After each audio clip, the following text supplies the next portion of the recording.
Hi everyone, it's Sam Vokes at Wycombe Wanderers, and you're listening to the Wycombe Wanderers Show.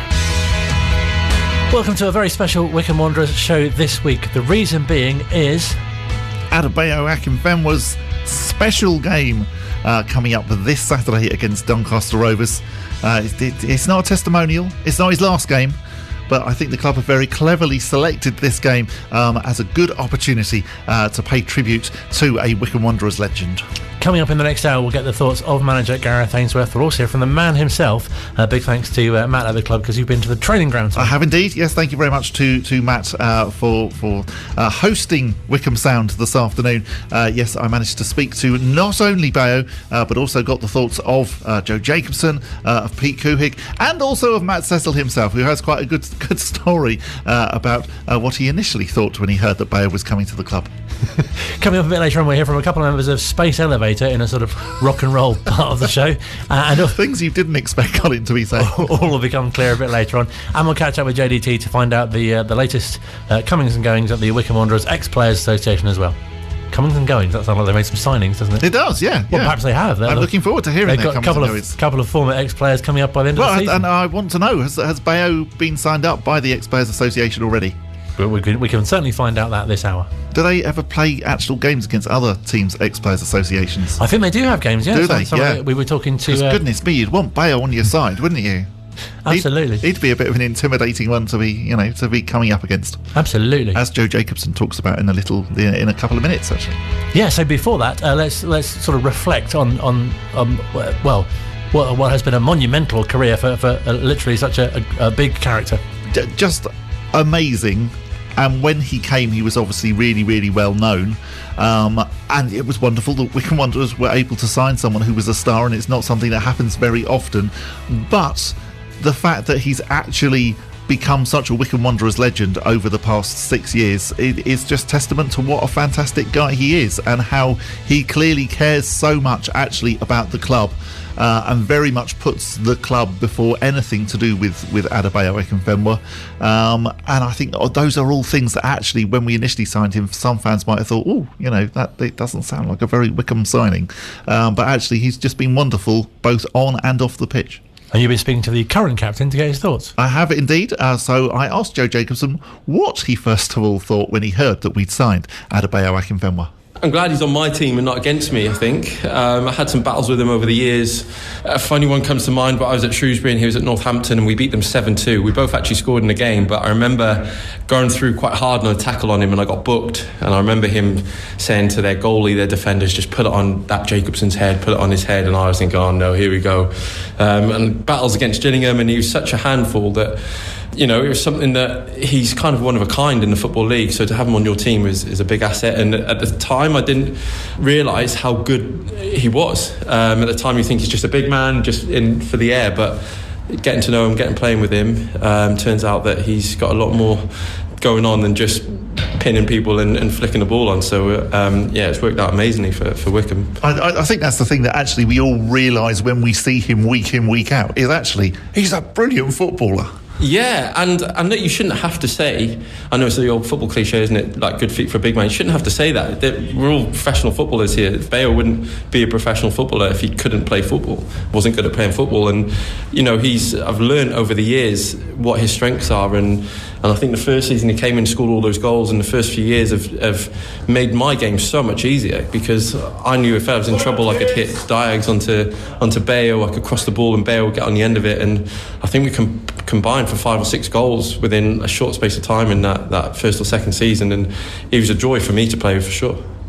I mean, he has just been a fantastic ambassador as well for the club, and he's one of those generals alongside yourself and so many of the other players that actually we just rely on. I think 100%. You know that you're going to be there, and you know that you're going to basically bleed the light and dark blue for Wycombe Wanderers. Yeah, for sure. First of all, just being a person off the pitch in the change room is so important. The young lads look up to him. It's amazing the amount of people that come into the club, boys on trial, young lads, new signings, and they always ask, what's he like? What's what's the big man like, and you hear him before you see him normally coming into the building, and that presence he's got, he demands that kind of respect on the training pitch. He's the first one to shout in training if things aren't going well, if players are not quite on it. He'll be making sure that everyone's being really professional and being really on it, and that's a credit to himself, the way he's coming up to 40 years old, so to still be playing. I know he's probably can't move as well as he did a few years ago, but to still be a professional athlete at that age and to do it professionally for over 20 years is a credit to himself. But spending time with him off the pitch, like you said, in generals meetings and things like that, and discussing how we want the club to be run, and he really cares about the club. He really cares about the young players. He really cares about the culture, and he created this thing, I don't know, you've probably heard it, called Price Check. He goes on about it, and a lot of the stuff he does, where just to keep players kind of their feet on the ground and humble, he makes sure that the clothes they wear in can't go over a certain amount, and if players wear clothes that are excessive of this, he finds them, and he makes sure people come in. It's funny because some people will have an expensive tracksuit on, but then make sure they come in flip-flops because they can't afford the trainers they're coming in with. So just little things like that he's kind of implemented in the club. And you speak to Matt Cecil, who runs the social media. I think before Bayo came, there's probably only a few thousand followers for Wycombe, and as soon as he turns up, there's the media side of the pull that he has around the globe, not just in England, is huge, and the club have benefited from that as well. Do you get a fine if you don't wear the beast mode hoodie? No, I have. You see, players do wear it in. I've got one at home. I don't tend to wear it out. I do more when I'm doing the gardening or something like that. Don't tell them I said that. But no, like things like little things like that with the stuff going on, we're all very happy to promote it and help him out with it. And if he wants pictures with us wearing it, things like that, we're all happy to do it. There's so many things that he's done for me personally off the pitch. I was a little thing. I am a big cricket fan, and I think the Ashes were on a couple of years ago, and we were talking about it in house with a few of the boys who enjoy the cricket, and Bayo got involved, and we were talking about Jofra Archer, and we were saying how he was the menace against Australia and things like that on the World Cup, I think it was, and Bayo was like joking around saying, yeah, I know him, or whatever it was. All of a sudden, a month later, I get a message off Bayo, and there's a video of Jofra Archer saying, hi JJ, how you doing? And Bayo was like, I told you I'd get a video for you. So just little things like that. He does care, and he does take note of little things like that, and he goes out of his way to help others when he doesn't need to, so it's great. I think we've probably all got a couple of sort of like memories of Bayo that definitely are there in the memory bank. But what are yours? What when you look back on his Wycombe career, what are the things that you remember? Little things like the amount of last minute goals and things like that he's been not necessarily scored but been a part of. I think Matt put a thing up, I think it's probably last season actually, where we scored like 10 or 12 last minute winners at Adams Park in the last few years, all kind of probably since he's been at the club, and he's always been a part of that. And just the amount of pictures I see on the pitch of, you could take a still of Bayo, the ball's going in the air, there's 5 players around him, and he comes out with the ball, and he not just wins the ball or gets, but he makes use of the ball as well. And there's so many times, like we've played together for 5 or 6 years now, and like I said, with me, he made so much easier for me just crossing the ball into an area. So it's hard to pick one kind of big moment. I remember I think it was the Spurs game, the first Spurs game away, when he played, and I think I remember one of their players just on the pitch being like someone said about win the header, and they were like, what can I do? And this is Premier League players at Tottenham Champions League team at the time, so it doesn't matter who you are. And we were League Two as well. You have to remember exactly, and it's funny because you see defenders, it seems to be the bigger they are, the more they want to try and fight with him and try and beat him and show how powerful and strong they are, but no one ever wins apart from Bayo. So I think just seeing that, and then off the pitch, just he may turn up late most days for training, but that's what he needs to do. And just hearing him come in, and as soon as he walks in, there's a different aura about the place. He livens things up. He makes sure he's got different handshakes with every player, and makes everyone feel really welcome. He doesn't treat the older players differently to the younger boys and things like that. So around the place, he's going to be missed for sure when he stops playing. Great to hear from Joe Jacobson, and we'll be catching up with Matt Cecil in a few moments' time as well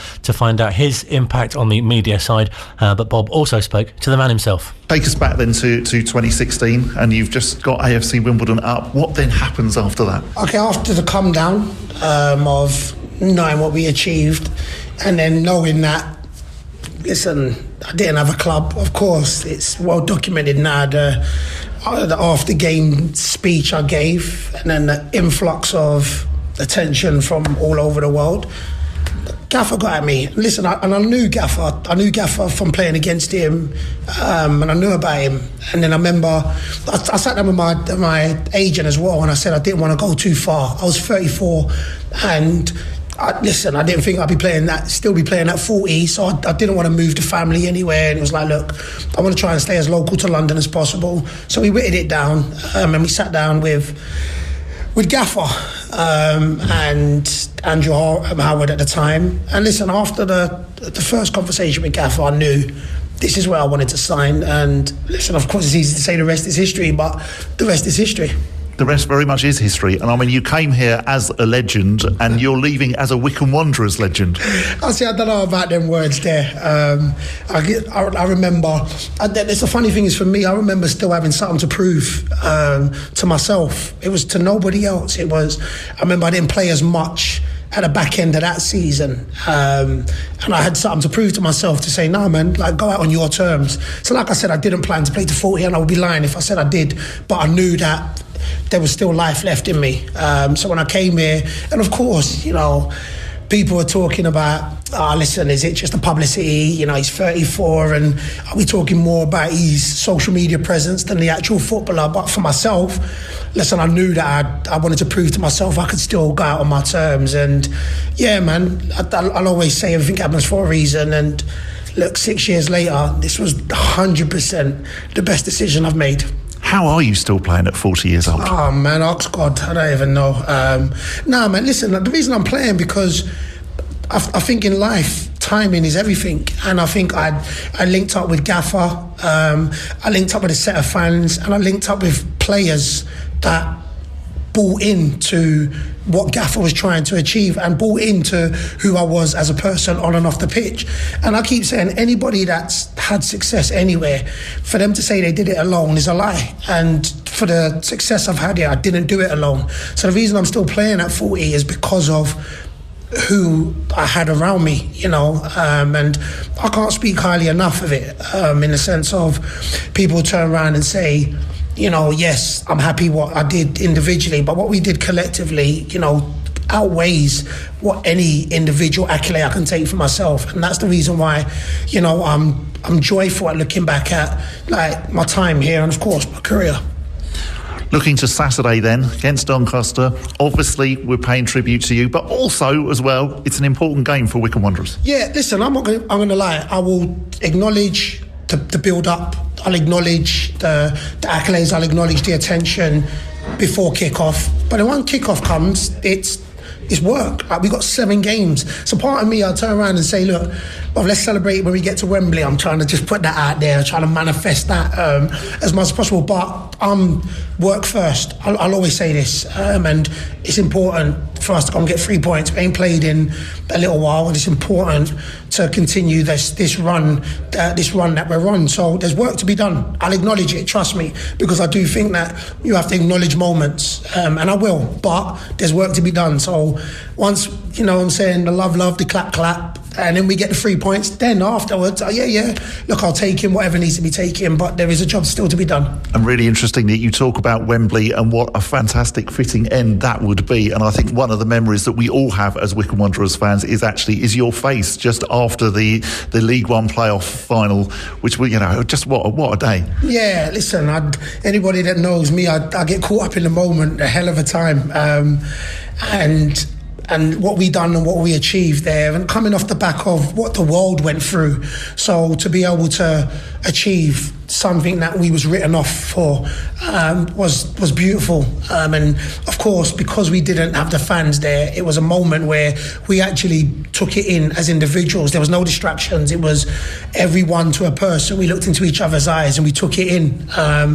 So listen, and I pray this, you know what I'm saying, there would be no better way, no fairy tale way to be able to finish it at Wembley. with a promotion. I would love that. Forget about me. It's something that we set out at the beginning of the season to be able to do, and to be able to leave this club with a promotion would be a beautiful thing. But one step at a time, we'll take care of Saturday first. Chief Operating Officer Pete Couhig was also up at the training ground today, and I spoke to him and asked him for his thoughts on Adebayo Akinfenwa. One of the nicest guys I've ever met. Really, he was the first player I met when I was here. Gave me a big old hug. He is one of the most special players ever. I've always loved a unique player that does something differently than everybody else. And there's only one Adebayo Akinfenwa. He is the strongest guy in the game, which when he began his career, I don't even know if FIFA was out yet. But once FIFA came out and he got loaded up into that game as the strongest player in the game, it gave him a huge platform, which, considering the type of person that Bayo is, was well-deserved, and he certainly used it in a very positive sense, both on and off the field. On the field, you can't argue. Hundreds of goals over 20 years and up and down the football league. Everywhere he's gone, he's been questioned. Everywhere he's gone, he's produced. He's had an unbelievable career. Feel very fortunate to work at the club where he's finishing up. I've already said this to him, but when he came to this club, he was a legend, but actually he's now a Wycombe Wanderers legend. Yeah, there is no doubt, with a club that's been around 140 years, there's names that everybody knows, that we'll know for all time. Akinfenwa is absolutely way up there, in the history of Wycombe Wanderers. So we're going to miss him next year, but he'll always be around. He's retiring as a Wycombe Wanderer. He'll be a Wycombe Wanderer forever. What does he bring as well to the Wycombe Wanderers worldwide phenomenon that you guys are trying to build? Well, he's truly worldwide. Not too many players in Europe or England make a mid-season trip to the Super Bowl to cover it for Sky. Not many English football players could actually play American football, and I'm damn certain Bayo would have either made an excellent fullback, maybe a blocking tight end. Early in his career, he might have been able to handle defensive end. He is worldwide Wycombe. There's thousands and thousands of people around the world that would never have heard of Wycombe Wanderers without Adebayo Akinfenwa. And so he is going to be very tough to replace on that front. But, he's helped us build a worldwide fan base, and people love this club for a lot of different reasons. Bayo's one of them, and a key one. And I'm sure, as time goes on, there will always be that link between Bayo and us.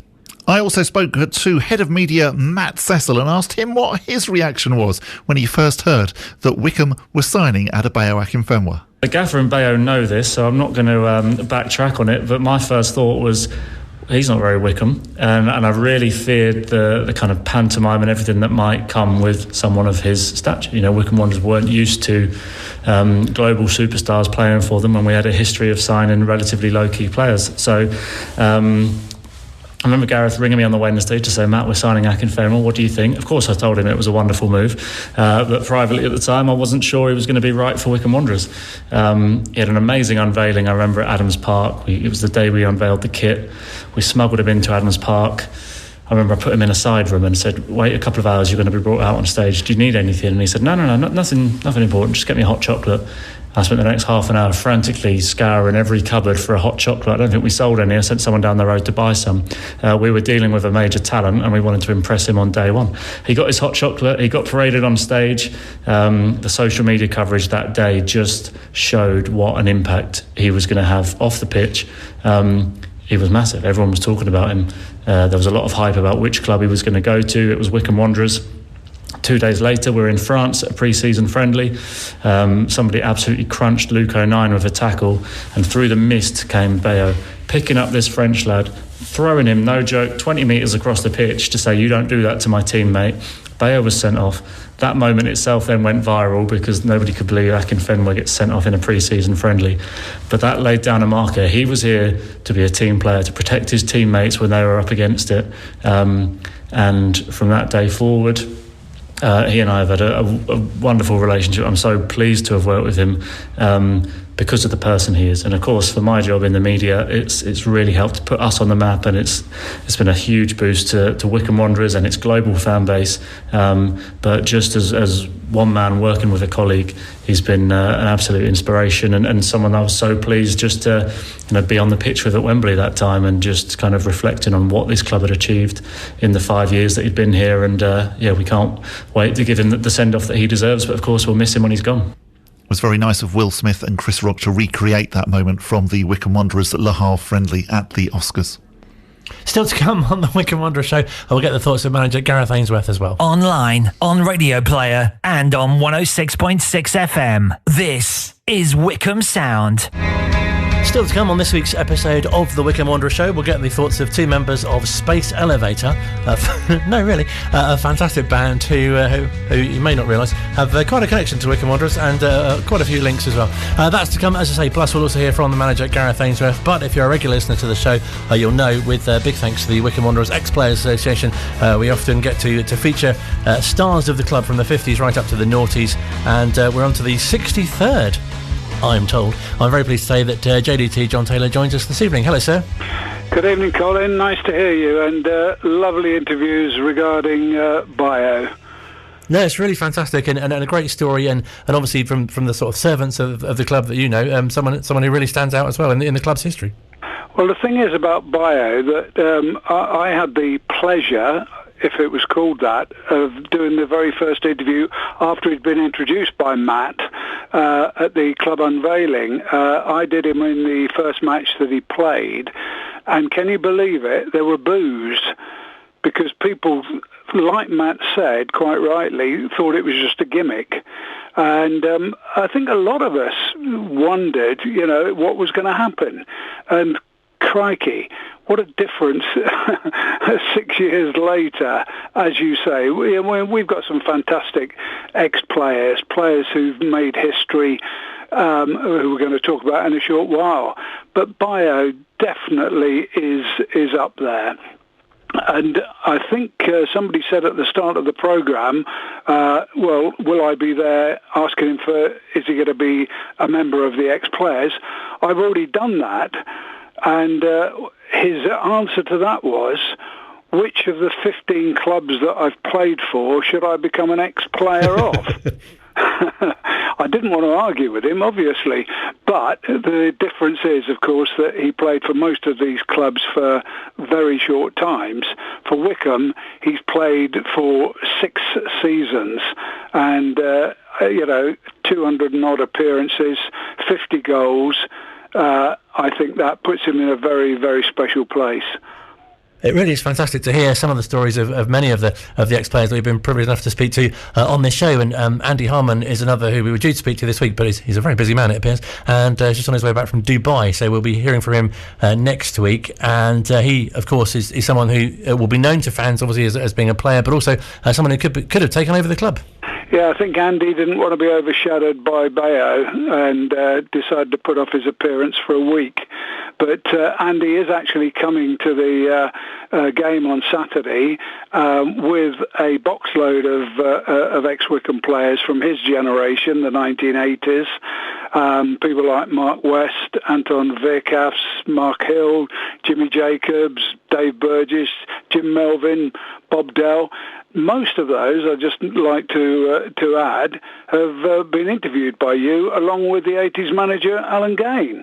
So they're all coming along to add their support to Bayo, but also, of course, to do a final farewell to Gary Lester, who played with all of those players and was under manager Alan Gain, as a final farewell to Gary, who died just before Christmas.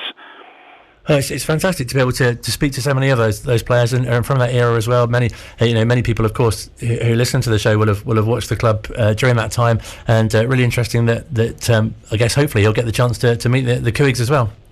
Well, yeah, I mean, it'll be very interesting for Andy Harmon coming back, because as a lot of fans will know, he was the man who was going to take over the club just before the Couhigs came in. And it got to a very advanced stage, and he had quite a bit of support. But I think the club and the trust found that the Couhigs bid was going to be perhaps more viable, and I think that they have not been wrong in that sense. But I think Andy's got the love of the club at heart as well, and I don't think he would like to be felt that he was against the Couhigs. He was trying at that particular time to help them and to help the trust, which was literally on its last legs. But I'm no doubt that he'll shake the hand of Pete on Saturday because he's helped that's Andy's old club do more than just survive. Absolutely. And another ex-player who we've been fortunate enough to speak to, Dick Tumner, who I understand is your oldest member, and you'll be celebrating his contribution as well on Saturday. Well, it's interesting that it's his 93rd birthday in just a couple of weeks' time. But just this afternoon, I had an email from Peter Lerner, who was on the Trust Committee, who tells me that he was in a Star and Garter home in Wycombe this afternoon and was talking to a guy called Johnny Brooks. Now, I looked up the record in between then, and Johnny Brooks actually played in 1945 for Wycombe, which is 7 years before Dick Tumner.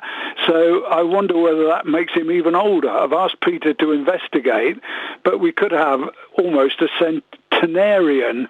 And of course, I've obviously got the membership cards out and the old boys tie. We hope we might have another one added to our list. Oh, it'd be great to have more signings, especially the more experienced ex-players as well. I think experienced is quite the word. Well, of course, ex-players also involved, as you know, over the weekend, going back to the Bayo situation. Tony Horseman has been asked to do the presentation to Bayo before the game, and the club cleverly said, look, and Gareth said they didn't want that the last game of the season because it could be very, very special, everything hanging on that. It could be a Wembley visit. He didn't want any distractions before that kick-off. Instead of that, he's got them for this game, and Tony Horseman was our choice to hand over the ex-players plaque to Bayo. And when you think about it, how appropriate is that? I mean, Bayo's played 6 seasons and scored 50 goals for Wycombe Wanderers. He's the top EFL scorer. Tony Horseman, now, I'm going to say this very slowly, he made 939 appearances and he scored 558 goals. Wow. How about that? No, that's an incredible record, and you can't really imagine that being bettered. It's unbelievable, isn't it? Well, Tony himself, he turns 81 in May. He scored his goals obviously in non-league football. Akinfenwa, the leading man in the proper pro era. So it's going to be quite a half an hour before that match. And the other one, of course, it's coming back in a couple of weeks' time, and in fact is often around Adams Park. I nearly said Lokes Park there. He's probably around there as well. Yeah, well, certainly his ghost is John Maskell, and he's going to be the man picked to honour Matt Bloomfield. And again, there's a great synergy here between the two. John Maskell made 753 appearances in goal. That was across 16 seasons. Matt made 558 appearances, but his across from 2003, that's in 19 years. And again, you just don't get those kind of figures today, do you? I mean, Matt and Mask are just two of a breed.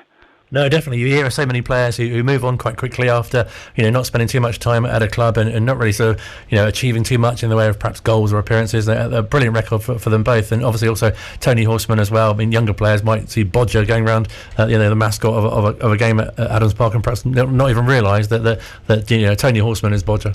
Exactly that. Mask, of course, is our ex-players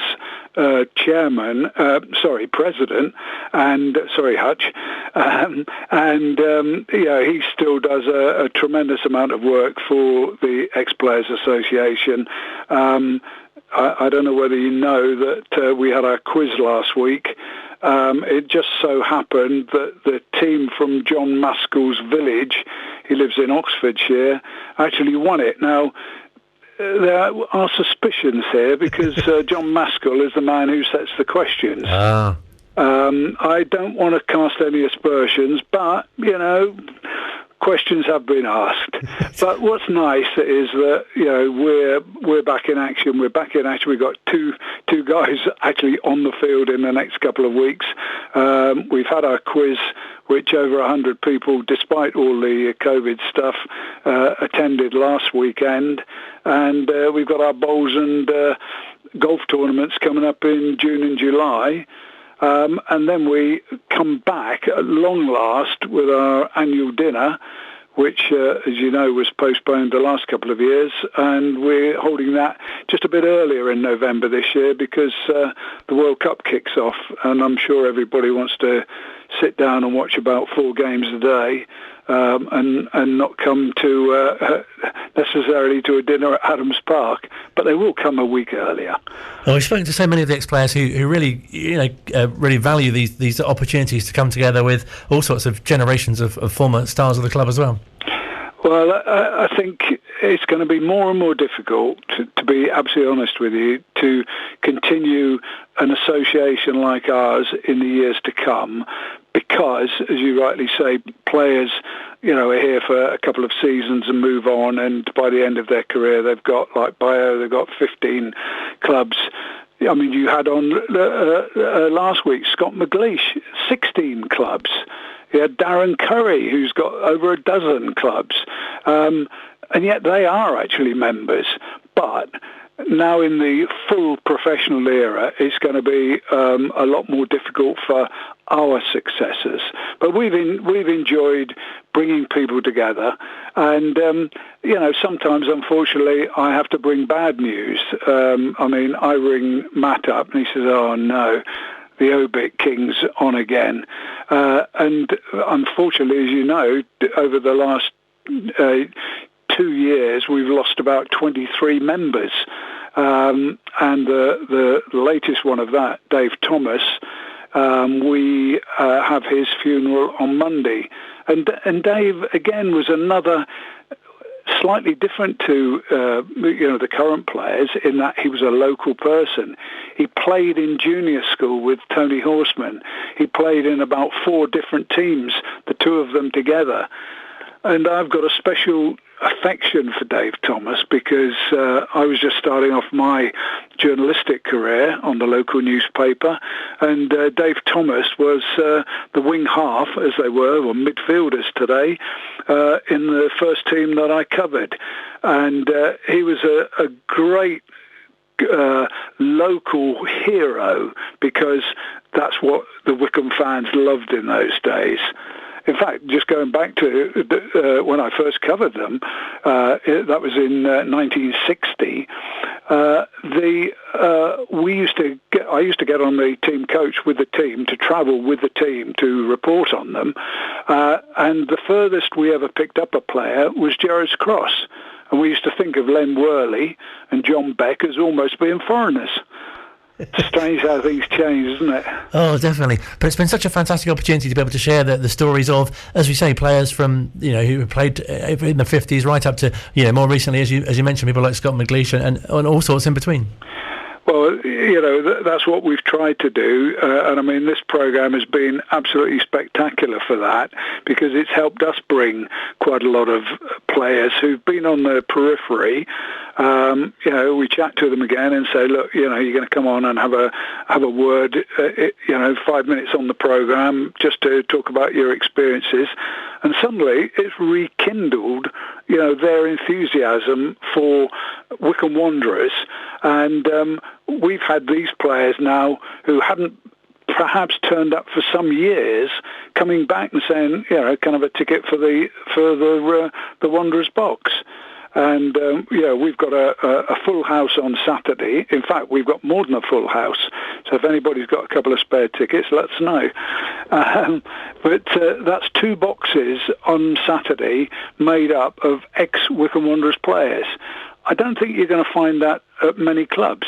No, definitely, and it's so important for fans of all ages to be able to hear the stories of so many different generations of former stars as well. I think the point you've hit on with most of them is that they played for numerous clubs, but somehow, and I don't know what it was and what it is, because there's different managers involved. You can understand the enthusiasm playing under Gareth Ainsworth. You can understand in former years with Martin O'Neill and with Brian Lee, and in the 50s with Sid Can. But there's been, 20-odd managers. But people who've played under all of those have this same kind of respect for the club, which is quite phenomenal. Well, it's been a real pleasure to liaise with both yourself and Alan, of course, to set up these interviews, and we look forward to doing more for the remainder of the season. Thank you so much, Steve, for your time. Lovely to talk to you, Colin. Thanks again. Bye. Likewise, JDT from the Wycombe Wanderers Ex-Players Association speaking to us here at Wycombe Sound. Online, on Radio Player, and on 106.6 FM. This is Wycombe Sound. Still to come on the Wycombe Wanderers Show, we will be hearing from the Chairboys boss, Gareth Ainsworth, of course, getting his thoughts on Adebayo Akinfenwa, and also hearing what he's thinking ahead of the game against Doncaster on Saturday. But first, I thought it'd be a real treat to bring a not just Gareth angle of rock and roll element to the show. I'm looking forward to this, as we are the Rock and Roll Football Club. By the way, can I also say hello to all the people who listen on the Gas Room web forum, and they listened back to my interview with Rob Couhig, and apparently I sound really like Richard Osman. Micra and Leeds Blue saying, I couldn't get the picture out of my head that it was Richard Osman interviewing Rob. Such was the similarity of voice to my ears. There you go. Yes. Richard Osman in the style of Louis Theroux. I have my book is currently out, and I do a couple of quiz shows as well, apparently. You could be a Richard Osman tribute act. I could. Yes, that's true. Yes. You'd have to change the name slightly. You could have to be called Richard Osmond or something, couldn't you? Next week at the Wycombe Swan, come and see my tribute to Richard Osman. Yeah, so on Mid-Mornings, there's a brilliant crossover here. On Mid-Mornings yesterday, we spoke to Space Elevator, who are a band who've just got out their 3rd album. Good name. I know. And their new single, it's a double A-side called Stevie Nicks' Smile, is the single of the week on Drive Time as well. So we spoke to Brian yesterday, who's the drummer, and also Dave Young, who's the lead guitarist. And Brian is a big Wycombe Wanderers fan, so I asked him... I thought this was going to come back towards a Wycombe Wanderers direction, and there it is. So I asked him whether he thought Wycombe Wanderers would make the playoffs. In Ainsworth we trust is the answer. I mean... I don't know the answer to that one. What I can absolutely categorically tell you is what a fantastic club, what a fantastic few years with Couhig and Ainsworth, and how proud should Wycombe be of just having a club with such incredible values, which are lived through everything that they do. With Ainsworth and Couhig, absolutely right the way through the club, and playoffs or not, really super proud of them. I really hope they do. It will extend the season and keep the interest going, which is always lovely. And then the chance of being back in the Championship in a stronger position, well, that would be wonderful, wouldn't it? It would be wonderful. But they've got a fantastic chance of doing it. And you're just super proud of the team and Ainsworth and Couhig and the whole thing. So, to be able to love your club because they've got all of the right values is just such a bonus as a football fan. Actually, just on the Wycombe thing, piece of trivia here, I was at the Wycombe-Middlesbrough game in the 5th round of the FA Cup in January 1976. So there you go. And I was at the playoff final when they beat, was it Preston North End? That's right, yeah. Kurt Cobain died. So I always remember about that. 1994, something like that. Dare I say I scored 2 goals? One of them was a header in the cup final. It was under 16 game at Lokes Park. Yes, I'll say it. He's just showing off now. That was David Young, who's played at Lokes Park. Not many of us can say that. Not at all. But I really, really like the tribute to both Gareth and to the Couhig family. Brian spoke brilliantly. You can imagine, really brilliant. All top fans thinking in that way about the club. Yes, and I think you just have to look again. Actually, at events that have happened this week, just down the road at Stainstown. And if you haven't, if you're not aware of the events at Stainstown, we'll do a Google search for Stainstown because it's fascinating, if terrible, reading, and just about how far a club can go in such a short space of time. And we're so lucky to have the people, the custodians that we currently have of our club in charge. And Brian talked about the values as well, which Gareth will speak about in a few minutes' time as well. And brilliant chatting to JDT as well, because that's something that seems to span the ages, really. Yeah, and again, I think JDT, it was a really interesting point about how he could understand that players of a certain age who'd played under a certain manager would be very warm towards the club. But actually, it's the fact that there are so many players, regardless of whether they played under some of what you might call are maybe more iffy managerial appointments, but they're still very, very keen on actually, on being part of the ex-players association, on being associated with the club, and that's lovely. There is something special that clearly was born at Lokes Park and continues now at Adams Park. No, definitely, it's like sort of carrying on the torch. Yes, very much so. Even under iffy managers. Yes. And as you say, we're so lucky to have Gareth for the time that we have, and just the way he kind of speaks and represents, his sort of team. Yeah. I mean, you and I were speaking off air earlier on about, when you think about it and you think of how well Gareth has done, it is incredible that actually we've managed to keep hold of him. And particularly as well when you think of some of the other clubs and some of the clubs locally that he has links with, and the number of times that they've changed manager, and you might have thought, he's probably going to go down the 840, and he hasn't. We are very, very lucky, and particularly when we have a bad run, can we stop the people then saying things like, I think he's taken us as far as he can possibly take us? Because no, have you not been paying attention over the past 10 years? Look back to Torquay and that afternoon and the couple of games that preceded it. Remember don't remember Torquay, remember Bristol Rovers at home when we lost, and all the Bristol Rovers fans celebrated, and some of them were even on the pitch celebrating the fact that they thought that actually they'd survived and they'd relegated Wycombe Wanderers, and then remember what happened and the fact that actually we survived, before going on and questioning whether or not Gareth Ainsworth should still be manager of Wycombe Wanderers, because he definitely, as long as he wants the job, he should be allowed to keep it. Very good point from Richard Osman there. If you just tuned in, you've missed that reference. Listen back to the earlier part of the show, you'll get it there. You can get tickets to my show at the Old Town Hall sometime next week. Which currently doesn't exist, by the way. In case we get sued, or they all turn up and they go, where's Richard Osman? No, it's not. None of that. Not really, no. We have caught up with Gareth Ainsworth, though, a little earlier on today. And, of course, no game on Saturday and not played since Portsmouth. So here he is telling us what he's been up to. We were in, actually. We had the game against Ascot on the Tuesday, so we took that seriously. And then great for Ascot, keep that sort of fairy tale competition alive. That was good, we didn't want to disrespect the competition, although we had some trialists in the team. It taught me a lot about some of our younger players as well, which was great, and good minutes for Jack and Sully, which was needed. And then we had some time off. We have these moments in the season where you've got to be able to mentally and physically reset the boys. So the boys took 4 days, the Saturday, Sunday and the Thursday, Friday before, and that was great. It sort of brought them back in Monday this week and, getting them back up to speed again. But I think you can see the mental and physical reset, which is great. And hopefully we've got plenty of energy, and treated a few injuries while we were off as well. We got some injuries back. And myself, I was in a couple of days because I want to try and keep on top of things here. A lot of conversations with Rob and Pete. We're forward planning, which is good. And obviously, and I had an appearance on Sky Sports, which was great. And then Saturday night, I went to the Albert Hall to watch Liam Gallagher. So yeah, it was quite a mixed bag there, and it was a nice break for me as much as anyone. But it was it was much needed for the players, and hopefully we'll see the benefit of that going into these last 7 games now. Fantastic. I was going to say, do you find that the break has come at a good time? Have the players benefited from it, or would you prefer to sort of carry on it and keep that momentum that you had?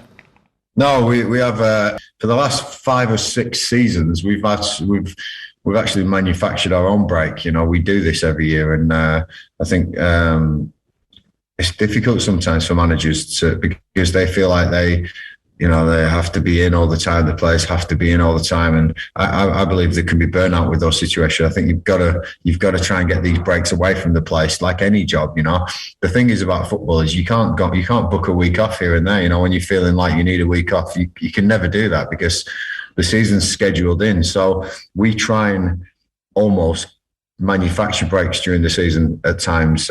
Only once really, towards February, March time. We always try. Dave Waits has done some real good studies on this, and we feel that we finished seasons really strong. I mean, Championship, we finished really strong last year. Obviously, we came back for the playoffs in a fantastic place, and the season we survived in League One, and the season we got promoted, both strong finishes, and we've done this manufactured break.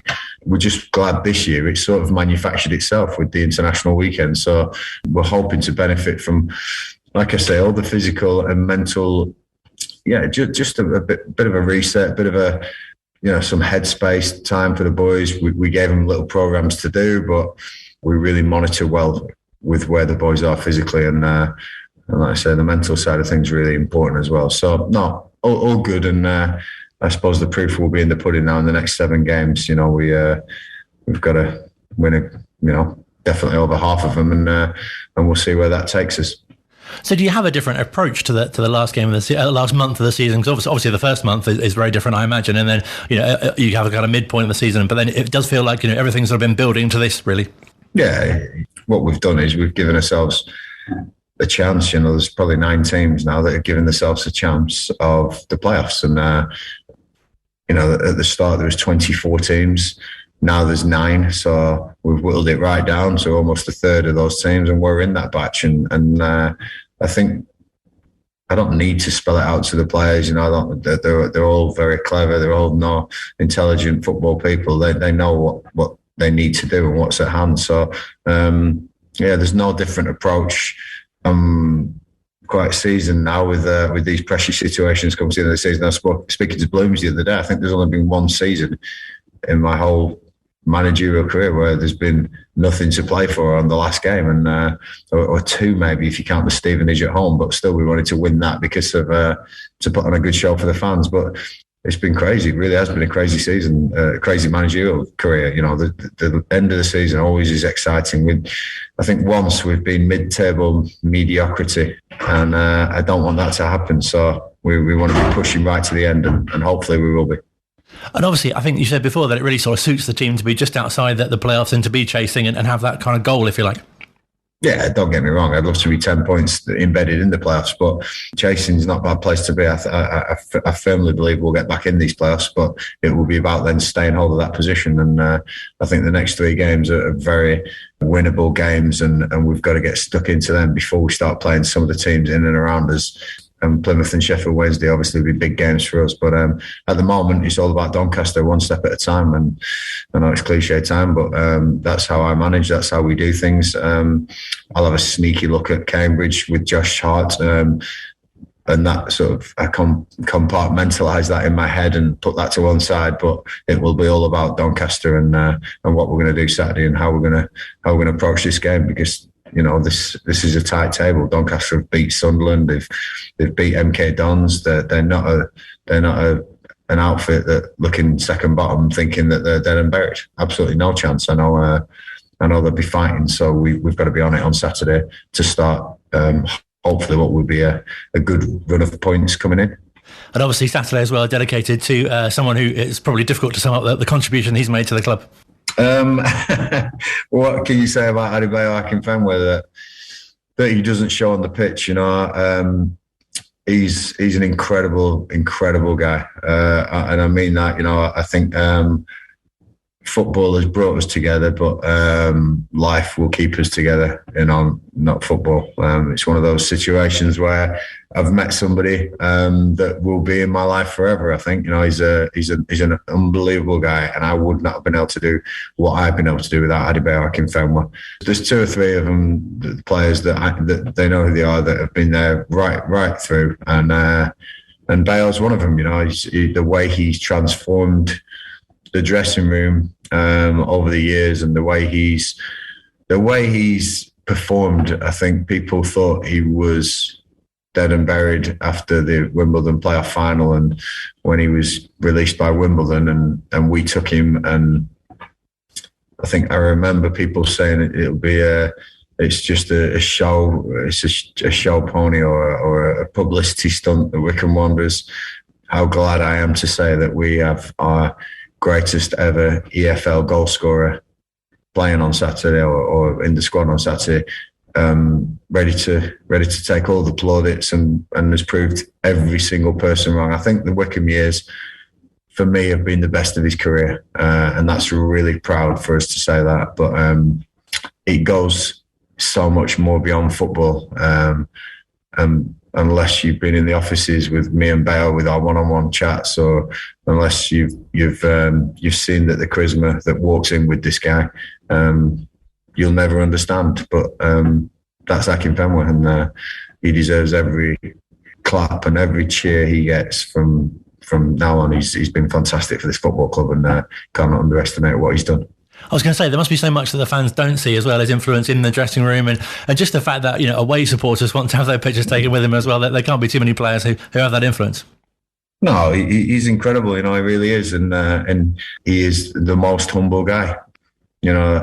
People talk about our values. Humility is probably my number one. It really is, and Bayo has it in droves, absolute droves. And like you say, when he goes away, even people who've given him stick, as long as it's good-humoured stick and a little bit of tongue-in-cheek stuff, then Bayo will go over to them, engage them, smile at them, get them on side, sign their autographs, with their pictures. He's one of these people that you don't know what he's like until you actually know him. And when he walks in the room, you've probably got this perceived idea about him. You're totally wrong, because he's one of the most gentle, understanding, able to listen human beings ever. He really is, and I think that people want to see what they want to see in people sometimes. But getting to know Bayo has been an absolute privilege for me, and Wycombe Wanderers have been very lucky to have him. He'll certainly leave a big hole in the dressing room. Hopefully not physically. Absolutely, and I completely agree with Gareth about the amount of time that he then spends with the fans. And I think the real mark of the man actually came after that MK Dons game. If you remember that MK Dons game, it was the horrible game, and it was the game where there was all of the chanting, and of course it was a game where we lost as well. And Bayo was the main target for the chanting, and really, it was a rough afternoon, and he could have been completely forgiven for thinking at the end, at full time, I just want to go down the tunnel, and but he didn't, and he spent about an hour apparently going round and having selfies with fans, and you just think, what an absolutely fantastic guy. And as you say, he's going to be hugely missed for so many reasons. On the pitch, obviously, because he's a fantastic footballer. When it comes down to it, what actually we signed him to do, he's brilliant at.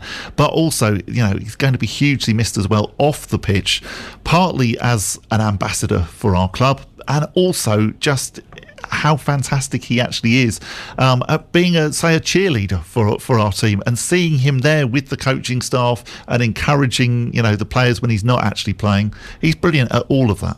And I swear, I don't think you can think of any other players really who are such a fan favourite, a teammate's favourite, other players' favourite, their own manager as well. So he's found a friend for life there. Definitely, and I mean that's what I was really alluding to when I said to him earlier on. When you came to this club, you were a legend already.